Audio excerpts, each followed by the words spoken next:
Read the question and then answer it. Let's get into it, shall we? Genuine question. Given your story, the authorities would have likely put you in care. Would you have preferred they make a report or not to have?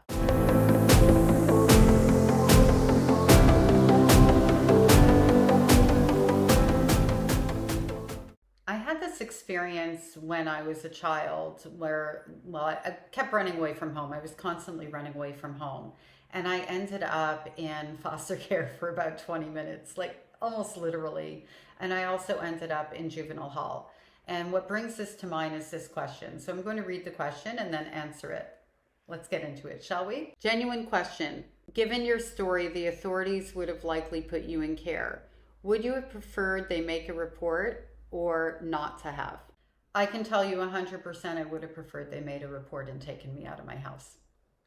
Even if where they put me was worse than where I was, I would have preferred it. And the reason for that, and I know this factually, as somebody who ended up living on the streets at the age of 13 and ended up being assaulted by multiple individuals in different ways all throughout the time between the ages of 13 to 17, it was a lot easier to be hurt by those people than the people who were supposed to love and care for me. So that's why I can say categorically that I would have preferred to be put in care. As a side note to that, the 20 minutes in foster care, so as a runaway, I was picked up by the police a couple of times. Not because I was a runaway, but because, well, once I was stealing food from a grocery store and I got caught. And another time I was sleeping in a house that I thought I was allowed to be in because people had invited me into the house, and come to find out the house didn't belong to them. And I didn't know that. So I got charged with breaking and entering. Both times, I would say I was about 14 and a half or 15 years old. And the entire time I was lying about my identity so that they couldn't track me back to my parents. I didn't have ID and I held the lie, just giving a little bit more information around that. So one of the times I ended up, and there was another girl with me who was my street family, and she was about a year older than I was. So getting to the place of, ending up in foster care for like 20 minutes, they put me in this foster care where I happened to know two of the girls because I went to elementary school with them. How ironic is that? And I'm in the room and I have a little backpack with me, I think, or something. I have a bag with me, not one that they gave me, but one that I happen to have. I'm pretty sure it was a backpack. And I'm standing in the room with the two sisters that I know, and one of them I quite liked and the other one not so much. The older one, the bigger one, I had seen her fight in the schoolyard a boy and like demolish him. Like, she was scary to me. And she immediately didn't like me. I hadn't even said hello to her, but she recognized me from school. I never talked to her throughout school. We were in different grades. There was no pre-existing relationship there. I had class with her younger sister and there was never any rub. There was also really not a relationship there either. I was a pretty quiet, reserved kid because, I was living in a house of horrors. So being invisible was usually my goal wherever I was. Anyway, she had a go at me and she said, "You don't want to stay here. You don't want to be here," kind of thing. And I immediately escaped out the window and went running, backpack left behind, the whole 9 yards. So I only lasted 20 minutes in that home. I don't know what the experience would have been.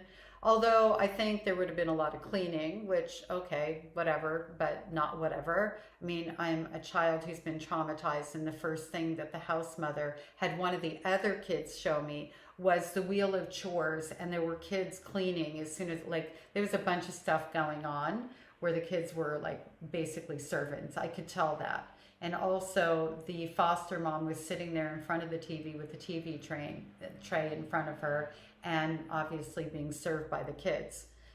And did the social worker clock any of that? I don't know. It didn't look like it. She left me there.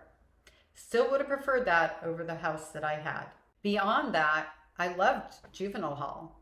I was in juvenile hall both times the first time I think it was only a couple of days. And the second time I was there a bit longer because I remember getting to go to school, in their on-site school, and I loved it. Nobody was hurting me. I I was able to go to school. I had a roof over my head, a bed to sleep in, and food. It was amazing. It was, at that time, in my mind, and I still look back on it fondly, the best place I could have been, and I wish they had kept me there.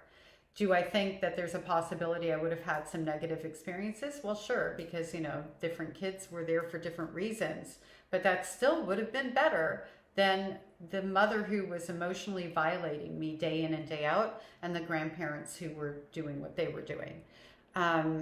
Also, as another side note, I got released into a group home, which I would have loved to stay at as well. The people were really nice there. I didn't make it through the night because the other girl in my street family found me and came and got me. And even though I didn't really want to go with her, I didn't know how to say no.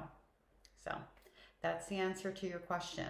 And I know that there's people out there who've been in foster care who've had horrific experiences. I know that lots of kids run away from foster care and are never reported, and checks are being cashed. I know that the system is broken. For me, it just would have been easier to have somebody who wasn't supposed to love me hurt me, instead of having the person who was supposed to love me most in the world hurt me most in the world.